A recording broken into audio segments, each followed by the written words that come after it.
जुमाना, क्या तुम मेरी महबूबा बनोगी? तुम्हारे जवाब का इंतजार रहेगा। मुझे लिखकर भेज दो।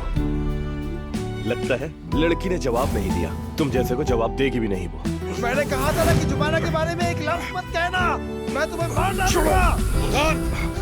क्या कर रहे हो तुम? ये क्या हो रहा है यहाँ पर? आज के बाद से औजान से किसी किस्म का ताल्लुक नहीं रखोगी, और अगर औजान के साथ तुम्हारी वजह से दोबारा कोई मसला हुआ तो इस बार मैं तुमसे निपटूंगी। हाथ थामे रखना, चाहे कुछ भी हो जाए छोड़ना मत। वो होश में कम रहता है, मगर जब मोहब्बत करता है तो अपने पूरे दिल से मोहब्बत करता है, और तुम्हें बहुत चाहता है जुमाना। इसका मतलब ये नहीं कि उनका ताल्लुक खत्म हो गया है, इसीलिए हमारा साथ होना जरूरी है।